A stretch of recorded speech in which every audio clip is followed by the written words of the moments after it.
Money screams, but wealth whispers. And power? Power doesn't say a word until it's too late.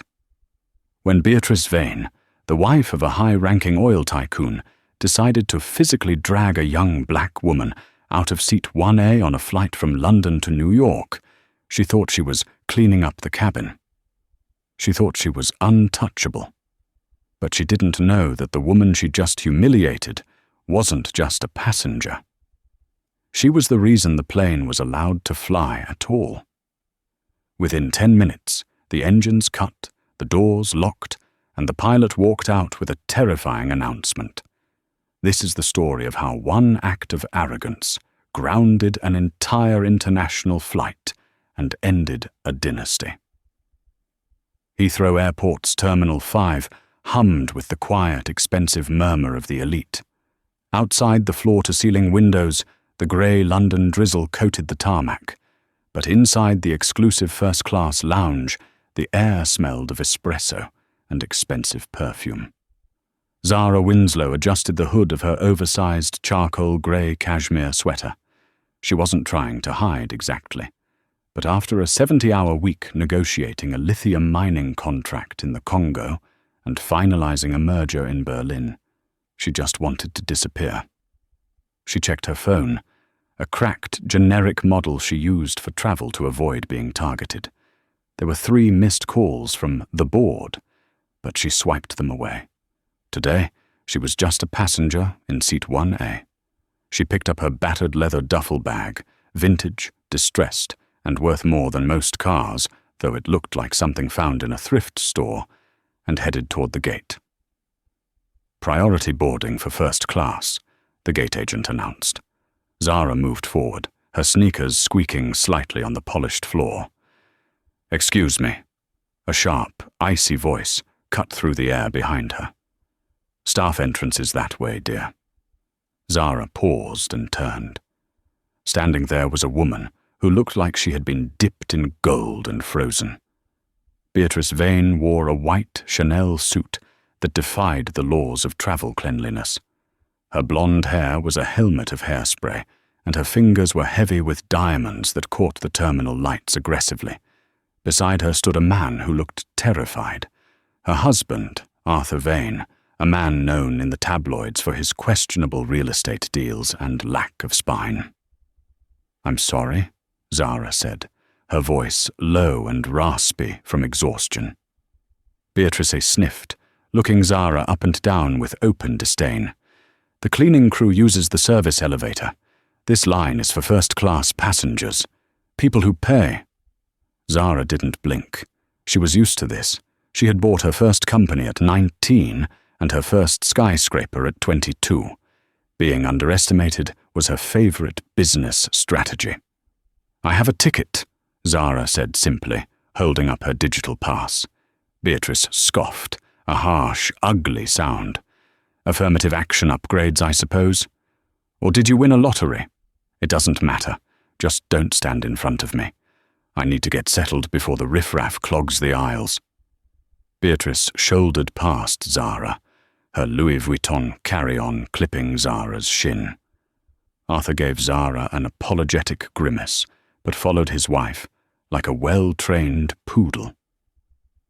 Zara took a deep breath, counting to 3. "Just get to New York," she told herself. "Sign the papers, sleep for 12 hours." She scanned her pass. The machine beeped green. The gate agent smiled. "Welcome aboard, Miss Winslow. Seat 1A." Zara walked down the jet bridge, the cool air of the tunnel hitting her face. She entered the aircraft, a massive Boeing 777 configured for ultra-luxury.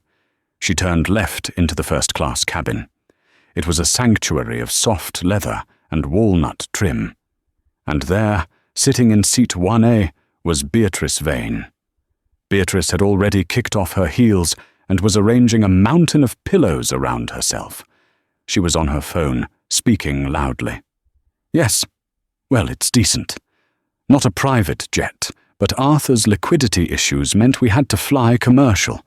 It's dreadful, really." Zara walked up to the aisle. "Excuse me." Beatrice ignored her. No, the service is usually slow. I'll have to train them. Excuse me, Zara said, louder this time. Beatrice lowered her phone, her eyes narrowing into slits. You again? I told you, economy is back there. Way back. You're in my seat, Zara said calmly. I'm 1A. You're in... She glanced at the boarding pass sticking out of Beatrice's purse on the console. You're in 2B. 2B was an aisle seat. 1A was the window solo suite, the most private, most coveted spot on the plane. Beatrice laughed. It was a cold, incredulous sound. Don't be ridiculous. I always sit in 1A. My husband is in 2B. We require this configuration. Now run along. Go find an empty seat near the toilets where you'll be more comfortable. Mrs. Vane, Zara said, recognizing the woman now from the society pages. I paid for this seat. I selected it specifically. I'm going to ask you once to move, and I'm going to tell you to get out of my face before I have you arrested for harassment, Beatrice snapped, snapping her fingers at a passing flight attendant. You, stewardess, remove this person. She's bothering me. The flight attendant, a young woman named Sarah with a name tag that looked slightly crooked, hurried over. She looked between the imperious woman in white and the tired black woman in the hoodie. Is there a problem? Sarah asked nervously. There certainly is, Beatrice declared, gesturing at Zara as if she were a stain on the carpet. This individual is trying to scam her way into my seat. Check her ticket. It's probably fake. Zara silently handed her phone to Sarah. Sarah scanned it, then checked her manifest. Her face went pale. She looked at Beatrice. Ma'am? Mrs. Vane, Sarah stammered. This ticket is correct. Ms. Winslow is assigned to 1A. Your seat is 2B. Beatrice's face turned a violent shade of red. I don't care what your little computer says. Do you know who my husband is? We are Platinum Legacy members. I am not moving for some affirmative action hire who probably used miles she stole. Ma'am, please, Sarah tried, but Beatrice cut her off. No, I am sitting here. If she wants a seat, she can take mine in 2B, or better yet, put her in the cargo hold. Beatrice turned her back on them, picking up her magazine. Conversation over. Zara looked at Sarah. Sarah looked terrified. The line of passengers boarding behind them was starting to back up. Ms. Winslow, Sarah whispered, her voice trembling. I'm so sorry. The flight is full. Maybe... Would you mind taking 2B? Just for takeoff. I can try to sort it out later. Zara looked at the young flight attendant. She wasn't angry at Sarah. She was angry at the system that made Sarah afraid of women like Beatrice. No, Zara said softly. I paid for 1A. I'm sitting in 1A. Beatrice whipped around, her eyes manic. Listen to me, you little brat. I am Beatrice Vane. I have dinner with senators. I will not be ordered around by a girl who looks like she cleans the airport bathrooms. Beatrice grabbed Zara's vintage duffel bag from the floor and hurled it down the aisle. It skidded past the curtain, landing at the feet of the economy passengers. Oops, Beatrice sneered. Fetch. The cabin went silent. Even Arthur Vane put his head in his hands. Zara didn't move to get the bag. She didn't yell. She didn't cry. A strange, cold calm settled over her features. She reached into her pocket and pulled out her phone. Okay, Zara said. Her voice was barely a whisper, but in the silence of the cabin, it sounded like a gavel striking a desk. You want the seat? Keep it. She turned and walked out of the first-class cabin, not toward economy, but toward the exit door. Miss Winslow, wait! Sarah cried out. Where are you going? We're closing the doors. I'm getting off, Zara said, not looking back. This plane isn't going anywhere. The jet bridge was empty when Zara stepped back onto it. The cool dampness of London hit her again, but her blood was boiling hot. She walked calmly back up the incline toward the terminal gate. Inside the plane, Beatrice Vane was triumphant. She fluffed her pillow and smirked at her husband. "See, Arthur, you have to be firm with these people. They crumble the moment you show them their place." "Beatrice, that was unnecessary," Arthur mumbled, loosening his tie. "She had the ticket." "She had a ticket, not this ticket," Beatrice retorted. "Besides, she's gone. Good riddance." Sarah, the flight attendant, was in a panic. She rushed to the cockpit. "Captain, a passenger just deplaned. She was very upset. Mrs. Vane in 1A was extremely abusive." Captain Anderson, a veteran pilot with salt and pepper hair, frowned. "We're 5 minutes from slot time. If she's off, she's off. We have to secure the doors. We can't lose our departure window." "But Captain, she said something strange," Sarah said. "She said the plane isn't going anywhere." Anderson checked his instruments. "Just an angry passenger, Sarah. Secure the cabin. Let's go." Sarah nodded, though a knot of dread tightened in her stomach. She went back, closed the heavy aircraft door, and armed the slide. The fasten seatbelt sign pinged on. Beatrice Vane stretched her legs out in seat 1A, sipping a glass of pre-flight champagne. "Finally," she sighed. "Peace and quiet." The plane pushed back from the gate. The safety video began to play. The engines whined to life, a deep, powerful thrum that vibrated through the floor. The aircraft began to taxi toward the runway.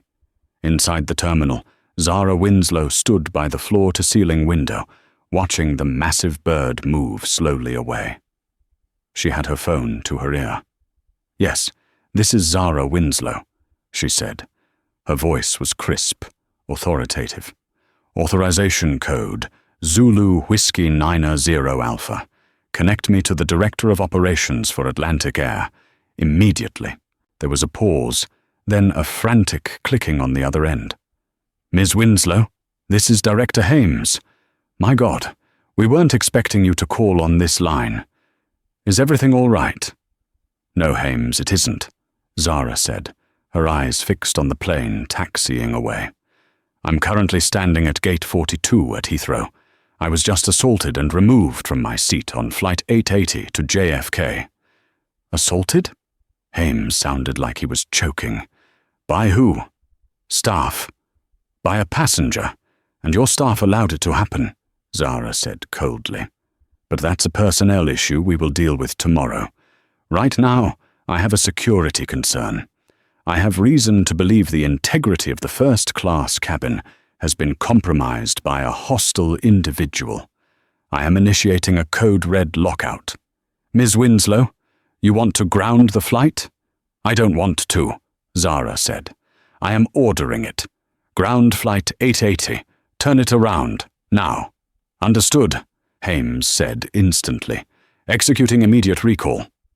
On the tarmac, Flight 880 was fourth in line for takeoff. Beatrice was halfway through her champagne, browsing the in-flight movie selection. Suddenly, the plane jerked. The smooth roll turned into a sharp, shuddering halt. The engines didn't just idle. They spooled down, the whining pitch dropping to a low groan. "What on earth?" Beatrice snapped, spilling a drop of champagne on her white suit. "Arthur, what's happening?" "I don't know," Arthur said, looking out the window. "We stopped." The intercom crackled. "Ladies and gentlemen, this is Captain Anderson. We have received an immediate order from Air Traffic Control and Company HQ to return to the gate immediately. We are not sure of the nature of the issue, but we have been ordered to cut engines and await a tow. Please remain seated." A murmur of annoyance rippled through the cabin. "Unbelievable!" Beatrice threw her hands up. "Incompetence! Absolute incompetence!" The plane sat on the tarmac for 20 minutes. The air conditioning began to falter as the auxiliary power took over. It was getting warm. Then, through the windows, the passengers saw them. Blue lights, flashing red and blue lights reflecting off the wet pavement. 3 police cruisers and 2 black SUVs with tinted windows were racing across the tarmac, heading straight for their plane. Beatrice peered out the window. Police? Oh God, Arthur, did you forget to pay a tax bill? Are they coming for you? Don't be stupid, Beatrice, Arthur hissed. It's probably a terrorist. Or drugs. The plane was towed back to a remote stand, away from the terminal. The jet bridge wasn't attached. Instead, a mobile stairway was rolled up to the front door. The cabin door opened. The cool, damp air rushed in. 3 officers from the London Metropolitan Police boarded, their faces grim. Behind them walked a man in a sharp suit, the airport station manager, and behind him. Beatrice gasped. Walking up the stairs, flanked by security, was the girl in the hoodie. The girl she had thrown off. Zara Winslow stepped onto the plane. She didn't look tired anymore. She looked like a queen inspecting a dungeon. The station manager grabbed the intercom. Ladies and gentlemen, please remain seated with your seatbelts fastened. We have a security situation regarding a stolen seat assignment and a violation of federal aviation laws. Beatrice's jaw dropped. She turned to Arthur. She called the police because I took her seat? Is she insane? I'll have her arrested for wasting police time. The police officers moved down the aisle. They didn't stop at economy. They didn't stop at business. They walked straight into first class. One of the officers, a tall man with a stern face, stopped at row 1. He looked at his clipboard, then at Beatrice. Mrs. Beatrice Vane? Yes, Beatrice said, puffing out her chest. And I want to file a complaint against this. Ma'am, please stand up, the officer said. You are being detained for violation of the Aviation Security Act, assault of a passenger, and interference with a flight crew. What? Beatrice shrieked. You can't touch me. Do you know who I am? That girl is a nobody. She's lying. Zara stepped forward. She stood in the aisle, looking down at Beatrice. You keep asking everyone if they know who you are, Zara said, her voice calm, but carrying through the silent cabin. But you never asked who I am. I don't care who you are, Beatrice screamed, standing up. You're a seat-stealing little— My name is Zara Winslow, Zara interrupted, owner and CEO of Winslow Holdings. Beatrice froze. Arthur Vane made a choking sound. Winslow Holdings? Arthur whispered, horrified. Beatrice, shut up right now. Why? Beatrice demanded, though her voice wavered. Because, Arthur croaked, looking at Zara with terrified eyes. Winslow Holdings owns the private equity firm that just bought Atlantic Air this morning. She's not just a passenger, Beatrice. Zara smiled, a cold, sharp smile. That's right, Zara said. I don't just own the seat, Beatrice. I own the plane. The silence in the first-class cabin was absolute, heavy, and suffocating. It was the kind of silence that usually precedes an explosion. Arthur Vane looked as though he might be sick. His face, usually flushed with the ruddy complexion of expensive Scotch and country club living, had drained to the colour of old parchment. He stared at Zara Winslow, the woman in the oversized hoodie and scuffed sneakers, as if she were a ghost that had just risen from the grave to drag him down to hell. Winslow. Holdings? Arthur stammered, his voice cracking. You bought the controlling stake? The merger wasn't supposed to be public until Monday. We closed early, Zara said, her voice smooth and devoid of emotion. She didn't look at Arthur. Her gaze was fixed solely on Beatrice, specifically to clean up the assets, and it appears I have some trash to take out in row 1. Beatrice Vane, however, was not a woman who let reality interfere with her worldview. She blinked rapidly, her brain refusing to process the information. To her, power was visible. It was diamonds, white suits, and loud voices. It wasn't a quiet black woman in a hoodie. "Arthur, stop it!" Beatrice shrieked, breaking the silence. "Don't listen to her. She's hallucinating. She's probably on drugs. Look at her eyes." She turned to the police officer, snapping her fingers in his face. "Officer, arrest this fraud. She is impersonating a business owner. That is a crime, isn't it? Identity theft." The tall officer, whose name tag read Sergeant Miller, did not look amused. He stepped closer, his bulk looming over Beatrice. "Mrs. Vane," Sergeant Miller said, his voice dropping an octave, "you need to lower your voice and step out of the seat. Now." "I will not," Beatrice screamed, gripping the armrests of seat 1A until her knuckles turned white. "I paid for this flight. I am a platinum member. I am not moving for this. That's enough," Zara cut in. She didn't shout. She didn't have to. She turned to Sergeant Miller. "Officer, this woman has verbally assaulted a passenger, physically handled my personal property, and is now trespassing on a private aircraft. I want her removed, and if she resists, I want her charged with endangering the safety of the aircraft." "With pleasure, ma'am," Sergeant Miller said. He reached for his belt and unclipped a pair of heavy steel handcuffs. Beatrice's eyes bulged. "What are you doing? Get that away from me." "Beatrice Vane, you are under arrest for breach of the peace and violation of the Aviation Security Act," Miller recited, grabbing Beatrice's left wrist. "No, no! Arthur, do something!" Beatrice thrashed, her free hand clawing at the officer's arm. Her manicured nails raked across his uniform sleeve. "Assault on a police officer," Miller added grimly. "Add it to the list." He spun her around. Beatrice let out a feral screech, kicking out with her legs. Her expensive Chanel heel flew off, hitting the bulkhead with a loud thwack.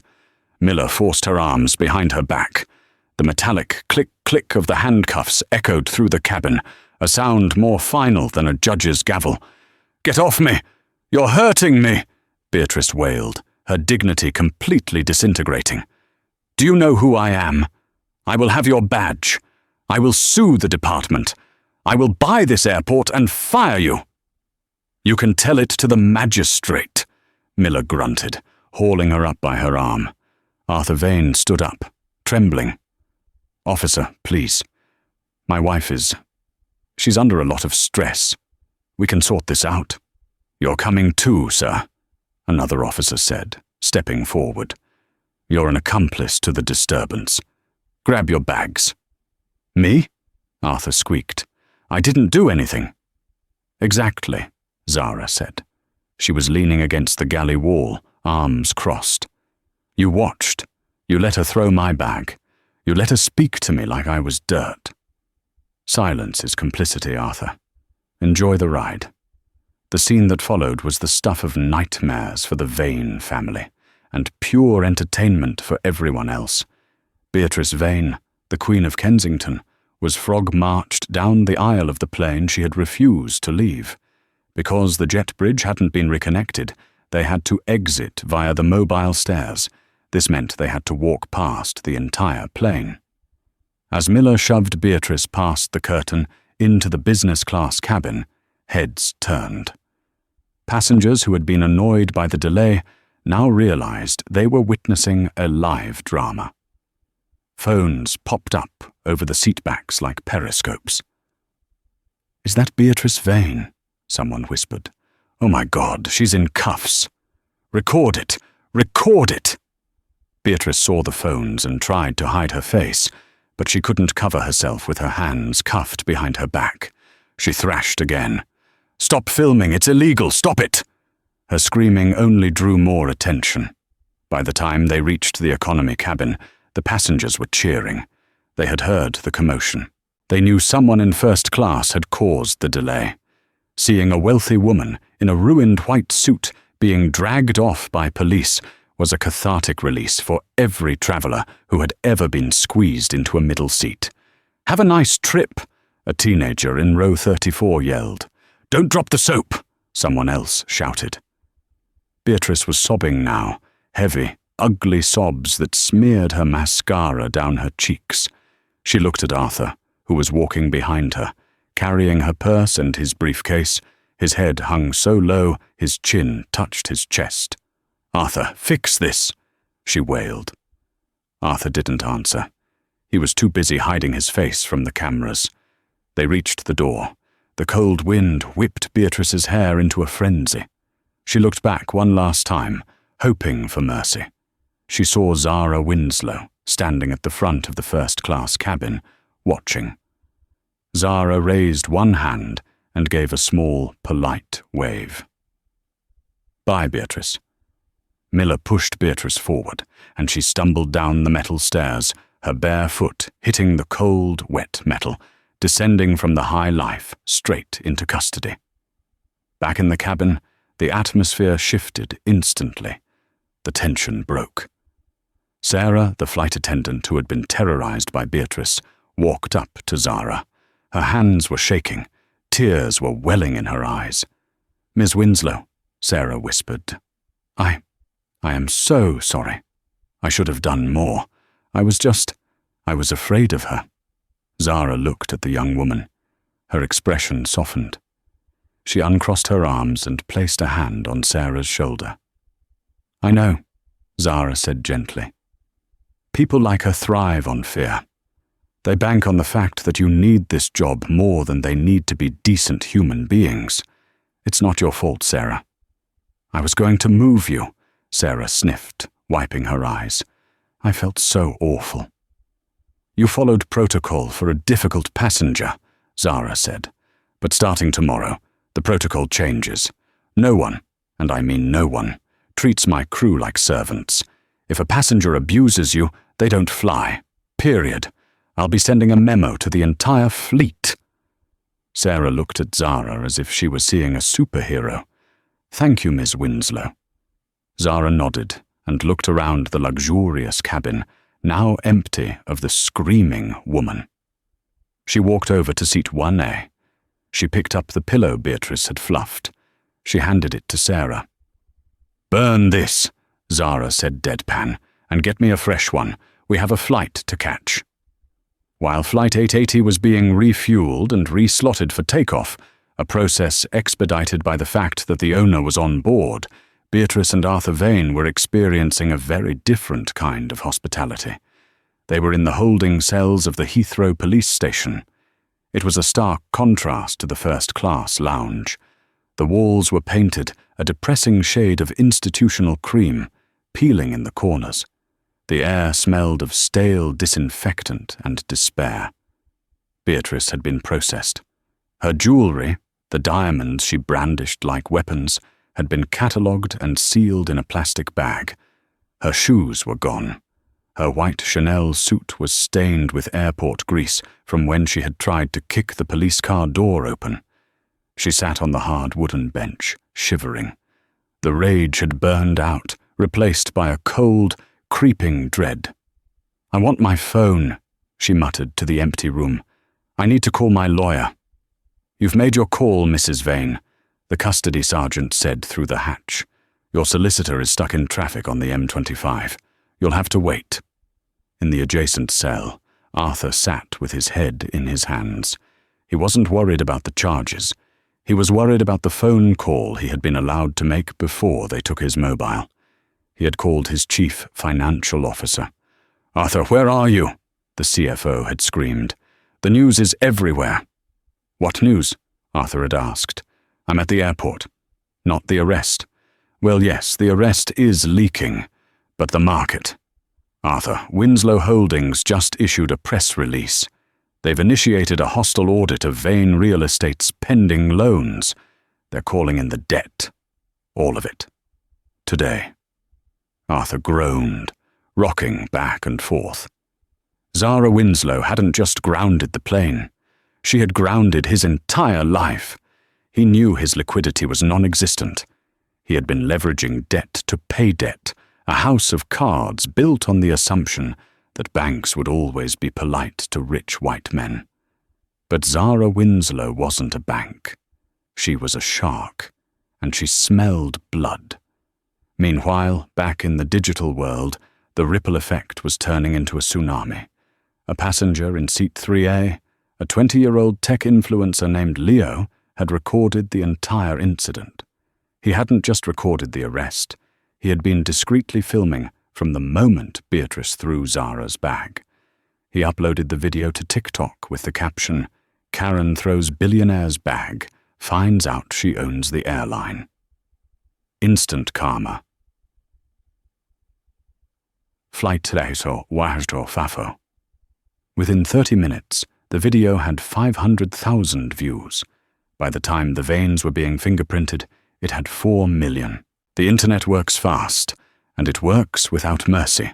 The comment section was a war zone, but the casualties were all on Beatrice's side. Karma Queen. The way she threw that bag, I would have thrown hands. That lady in the hoodie is a saint. Aviation Geek. Wait, is that Zara Winslow? The mining magnate? That lady messed with the literal richest woman in the cabin, Rofel. Eat the rich. Look at her face when the cops show up. Priceless. But then, the internet sleuths got to work. In the video, Beatrice had screamed, "Do you know who I am?" The internet answered, "Yes, we do." Within an hour, Beatrice Vane's personal Instagram, the Vane Real Estate Facebook page, and Arthur's LinkedIn were flooded. Tens of thousands of comments poured in. Every charity Beatrice was a board member of began receiving emails demanding her resignation. The Society for the Preservation of Chelsea Parks, of which Beatrice was the chairwoman, issued a statement on Twitter distancing themselves from her before the plane had even touched down in New York. Back on Flight 880, the atmosphere was celebratory. Zara Winslow did not go back to sleep. She knew that as the owner, she had a responsibility to the people whose day had been ruined by her interaction. She stood up and walked to the galley, picking up the PA microphone. "Ladies and gentlemen, this is Zara Winslow, speaking from the first-class cabin." Her voice echoed through the plane. "I want to personally apologize for the delay and the unpleasant scene you were forced to witness. No passenger should ever be subjected to abuse, and no flight should be delayed because of arrogance." The cabin went silent, listening. "To make up for the lost time," Zara continued, "I have instructed the flight crew to open the complimentary bar for the duration of the flight for all cabins, economy included. Furthermore, every passenger on board today will receive a voucher for a free round-trip ticket to any destination Atlantic Air flies to, valid for 2 years. Thank you for your patience. Let's go to New York." A cheer erupted from the back of the plane that was so loud it could be heard in the cockpit. Sarah, the flight attendant, walked by with a bottle of champagne for economy. She smiled at Zara. "You just made 300 friends, Miss Winslow." "It's good business, Sarah," Zara said, finally sinking back into seat 1A. "And it's cheaper than a PR crisis." She pulled her hood up and looked out the window. The clouds were breaking. The sun was setting, painting the sky in bruises of purple and gold. She closed her eyes, finally letting the exhaustion take over. But before she drifted off, she had one more thing to do. She pulled out her burner phone and sent a text to her legal team in New York. The text was short.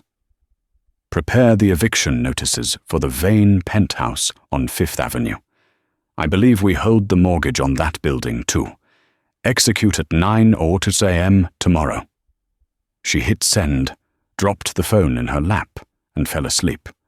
But while Zara slept, the ground war was just beginning. The video had jumped platforms. It was now on CNN and BBC News. The headline ran across the bottom of screens in airport lounges all over the world. AR rage. Billionaire grounded after assaulting airline owner. Viral video shows shocking class warfare at 30,000 feet. Beatrice Vane was sitting in a cell in London, believing the worst was over. She thought she would pay a fine, maybe do some community service, and go back to her country club. She didn't realize that by the time she walked out of that station, she wouldn't have a country club to go to. She wouldn't have a penthouse. She wouldn't even have a name that opened doors. The karma wasn't just hitting back. It was winding up for a knockout punch. It was raining when Beatrice and Arthur Vane were finally released from the Heathrow police holding cells. It was a cold, miserable London drizzle that soaked through their clothes the moment they stepped out the back exit. Usually, a black Mercedes S-Class would be waiting for them. Usually, a driver would hold an umbrella. Today, there was nothing but a grey pavement and a flashing, chaotic sea of camera flashes. "Over here, Beatrice. Mrs. Vane, did you really throw a shoe at a police officer? Arthur, is Vane Real Estate bankrupt?" Beatrice shielded her eyes, stumbling in her bare feet. The police had returned her heels, but one was broken, so she carried them like shameful trophies. She looked wild, mascara running down her chin, hair matted on one side. "Get a taxi!" she screamed at Arthur. "Get us out of here!" Arthur, looking like a man who had aged 20 years in 6 hours, managed to flag down a black cab. The driver looked at them suspiciously, a disheveled woman in a dirty white suit and a frantic man, but unlocked the doors. "Where to?" the cabbie asked, eyeing them in the rear-view mirror. "Kensington," Beatrice snapped. 14 Addison Road, and drive fast. As the cab pulled away, Beatrice pulled Arthur's phone from his pocket. Hers was dead. She dialed her personal assistant, Jessica. "Jessica," Beatrice barked the moment the line connected. "It's been a nightmare. I want the PR team at the house when we arrive. I want a statement prepared that I was medically unfit to fly, and the airline discriminated against my condition. And cancel the dinner with the ambassador. Tell him I have a migraine." There was a long silence on the other end. "Jessica." "Mrs. Vane." Jessica's voice was icy. "I'm not coming to the house. I'm currently packing my desk." "What? Don't be ridiculous. You can't quit." "I'm not quitting, Beatrice. I've been let go. We all have." "Let go?" "By whom?" "By the receivers," Jessica said. "They arrived an hour ago. They're changing the locks on the office. Vane Real Estate has been placed into administration. Something about a massive loan recall from the primary creditor, Winslow Holdings.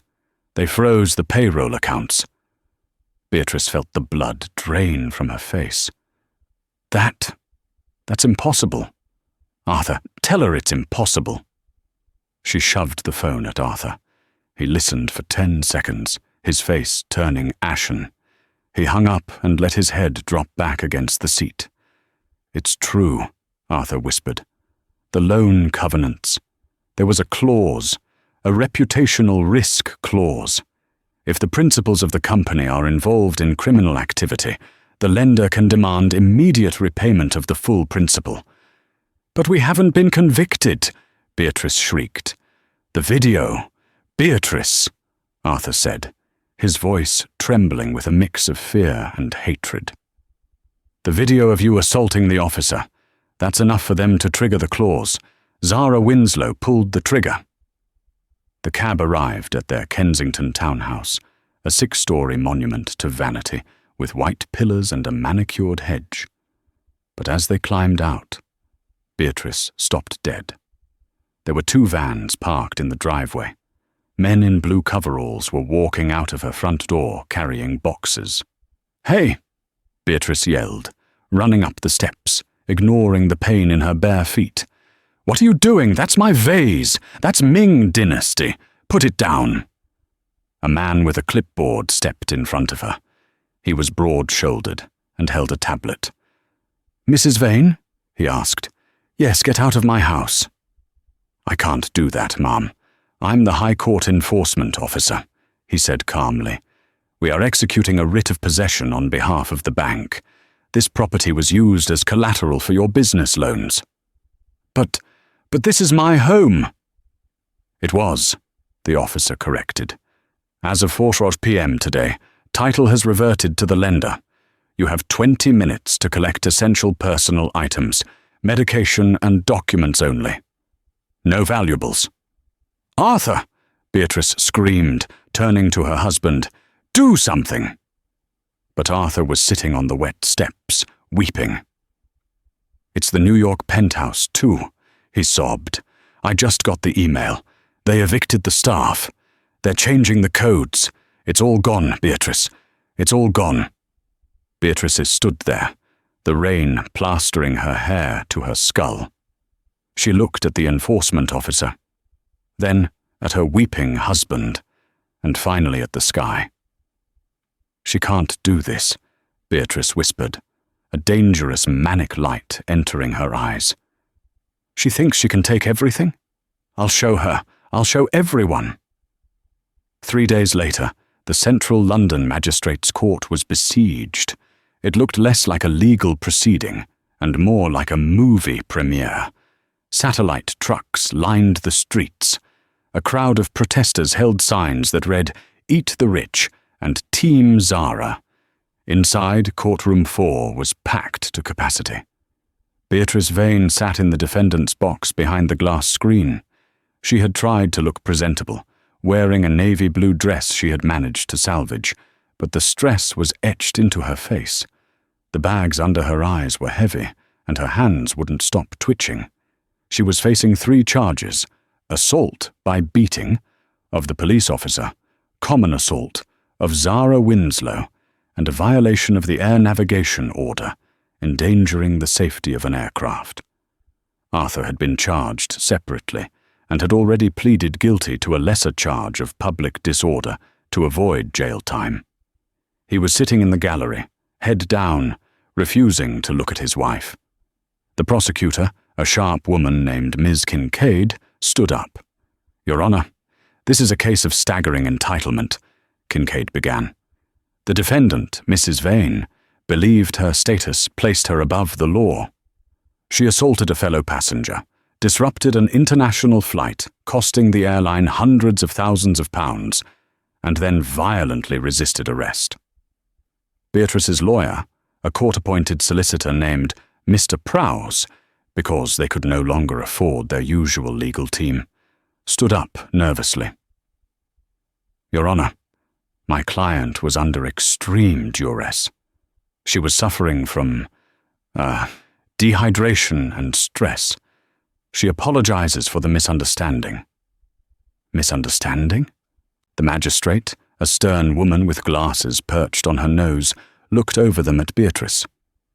"Mr. Prowse, I have watched the video. The entire world has watched the video.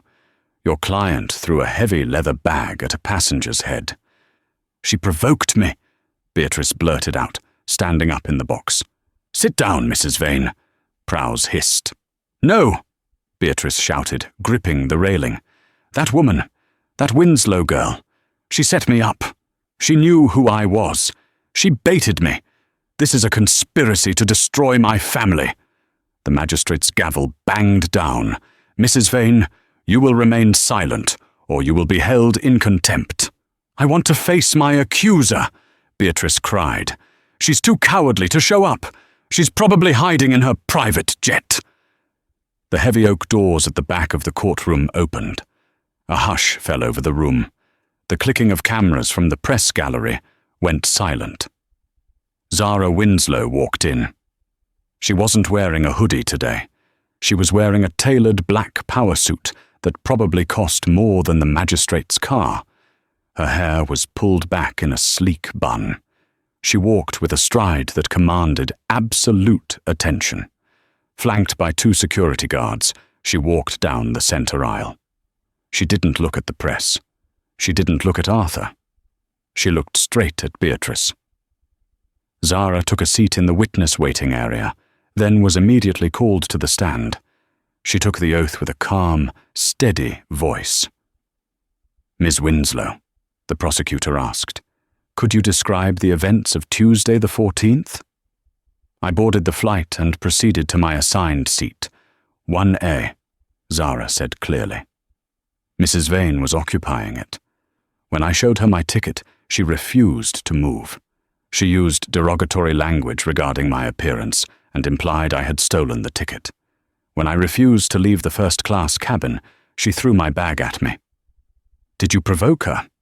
I asked her to move. Twice, Zara said. Mr. Prowse, Beatrice's lawyer, stood up for cross-examination. He looked defeated before he even began. Ms. Winslow, Prowse said, is it true that you own the airline? Atlantic Air? My company acquired it that morning, yes. So, you had the power to de-escalate this. You could have just taken another seat. You could have upgraded Mrs. Vane to make peace. Why didn't you? Zara leaned forward into the microphone. The room held its breath. Because, Mr. Prowse, accommodation of bullying is not a business strategy I subscribe to, Zara said coldly. Wealth does not grant you the right to dehumanize people. If I had moved, I would have validated her belief that she can displace anyone she views as lesser. I didn't ground the plane because I was angry. I grounded it because Mrs. Vane proved she was a safety risk. If she treats a passenger that way, how would she treat a crew member in an emergency? But you seized their house, Beatrice screamed from the box. You took everything. The magistrate slammed the gavel again. Silence. Zara turned her head slowly to look at Beatrice behind the glass. I didn't take your house, Beatrice, Zara said softly. You gave it to me. You signed the loan agreements. You agreed to the terms. You broke the morality clause. You did this to yourself. I just processed the paperwork. The magistrate cleared her throat. I have heard enough. The evidence is overwhelming. Beatrice gripped the edge of the dock, her knuckles white. Beatrice Vane, the magistrate said, I find you guilty on all charges. This was a display of appalling arrogance and violence. You wasted police time, you endangered an aircraft, and you showed zero remorse. I am fining you £50,000, the magistrate continued, and due to the assault on a police officer, I am sentencing you to 6 months in custody, 3 of which will be served immediately. Prison? Beatrice gasped. No, you can't. Arthur. Take her down, the magistrate ordered. 2 officers stepped into the box. They grabbed Beatrice by the arms. No, I'm Beatrice Vane. You can't put me in a cage, she screamed as she was dragged toward the stairs leading to the cells. Her voice echoed, shrill and desperate, until the heavy door slammed shut, cutting her off. Arthur Vane put his face in his hands and wept. Zara Winslow stood up. She smoothed her suit jacket. She nodded to the magistrate, then turned and walked out of the courtroom. Outside, the press swarmed her. Ms. Winslow, do you feel justice was served? Do you have a comment for the Vane family? Zara stopped at the bottom of the steps. She put on a pair of dark sunglasses. My comment is simple, Zara said to the microphones. Check your ticket, sit in your assigned seat, and be nice to the person in the hoodie. You never know who they are. She got into her waiting car. Where to, Ms. Winslow? Her driver asked. The airport, Zara said. I have a meeting in New York, and this time I'm taking seat 1A. 6 months later, Heathrow Airport was bustling with the usual holiday rush. The grey London rain was still falling, just as it had on that fateful Tuesday, but everything else had changed. Terminal 5 had undergone a subtle transformation. The branding for Atlantic Air was everywhere, sleek, modern, and inclusive. But the biggest change wasn't on the billboards, it was in the staff. There was a new energy, a sense of pride. They weren't just employees anymore.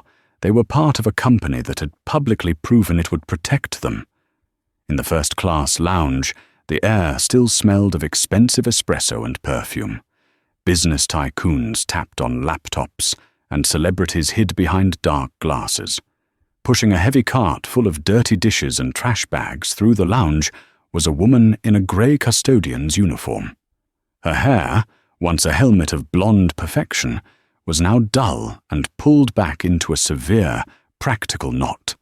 Her hands, stripped of the diamonds that used to catch the light, were red and chapped from strong cleaning chemicals. It was Beatrice Vane. Prison had not been kind to her. The 3 months inside had stripped away the arrogance, layer by painful layer, leaving behind a hollow, frightened shell. When she was released, she found herself in a world that had completely rejected her. Arthur had filed for divorce while she was inside, desperate to salvage his own reputation by cutting ties with the crazy plain lady. He had moved to a small flat in innocent obscurity, leaving her with nothing. No friends, no money, no home. The only job she could get, the only place that would hire her with a criminal record for violence, was a custodial services contractor for the airport. The irony burned her throat every single morning. She was now the help she had once despised. She was the one people looked through, the one they stepped around without saying, "Excuse me." "Table 4 needs clearing," the shift supervisor barked, pointing a finger at Beatrice. "And hurry up, we have a VIP incoming." "Yes, sir," Beatrice mumbled, keeping her head down. She shuffled over to table 4, wiping away crumbs left by a teenager who hadn't even looked up from his phone. Suddenly, the lounge went quiet. It was a respectful, awed silence. Beatrice froze. She knew that silence. It was the silence of power.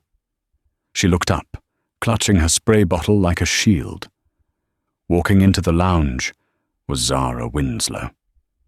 She looked radiant, wearing a cream-colored coat and walking with the easy grace of a woman who had conquered the world.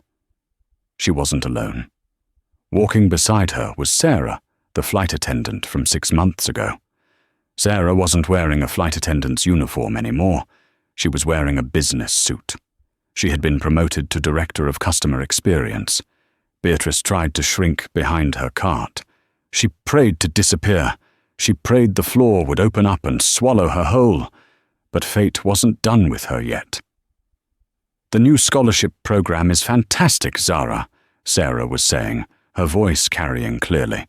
"Using the settlement money from the Vane lawsuit to fund flight school for underprivileged girls? It's poetic justice." "It's not just justice, Sarah," Zara replied, stopping near table 4. "It's investment. Talent is everywhere. But opportunity isn't. We're just leveling the playing field." Zara stopped. She turned slowly. Her eyes landed on the woman in the grey uniform cowering behind the trash cart. The room held its breath. The passengers watched. The staff watched. Beatrice trembled. She expected Zara to mock her. She expected her to point and laugh, to tell everyone, "Look at the Queen of Kensington now." She braced herself for the cruelty she would have dished out if the roles were reversed. But Zara just looked at her. Her expression wasn't angry. It wasn't smug. It was something far worse. It was pity. "Hello, Beatrice," Zara said softly. Beatrice couldn't speak. She just nodded, tears stinging her eyes. "The floors look clean," Zara said, her voice neutral. "You're doing a good job." Beatrice let out a small, broken sob. I'm trying." "Good," Zara said. "Work is dignity, Beatrice. Never forget that. The person who cleans the room is just as important as the person sitting in it. Without you, this place doesn't run." Zara reached into her purse. She didn't pull out money. That would have been charity. She pulled out a card. It was a business card for a rehabilitation program for ex-convicts, a program funded by Winslow Holdings. "If you ever want to do more than this," Zara said, placing the card gently on Beatrice's cart, "call this number. They help people start over. But you have to do the work. No shortcuts." Zara turned to Sarah. "Ready?" "Ready," Sarah smiled. They walked away, heading toward the gate for Flight 880 to New York. Beatrice stared at the card. The hard karma had hit her, crushed her, and ground her into the dust. But in that dust, for the first time in her life, she had been given something she had never given anyone else. A second chance. She wiped her eyes with her sleeve, picked up the spray bottle, and went back to work. Outside on the tarmac, the massive Boeing 777 roared to life. Zara Winslow sat in seat 1A, looking out the window as the plane lifted off, soaring above the grey clouds of London into the brilliant blue sky above. She didn't look back. She had a future to build. And that is how the Vane dynasty fell. Not with a bang, but with a boarding pass. Beatrice Vane thought her wealth made her untouchable, but she learned the hard way that true class isn't about what you wear or where you sit. It's about how you treat people when you think no one is watching. Zara Winslow didn't just win a lawsuit. She proved that the most powerful weapon against arrogance is dignity, and maybe a really good lawyer. What do you think? Did Beatrice deserve to lose everything, or was the punishment too harsh? And would you have offered her a second chance like Zara did? Let me know in the comments below. I read every single one. If you enjoyed this story of justice served cold, please hit that like button. It really helps the channel grow. And don't forget to subscribe and ring the bell so you never miss another story of instant karma, drama, and romance. Thanks for watching, and remember, be kind, or you might just get grounded.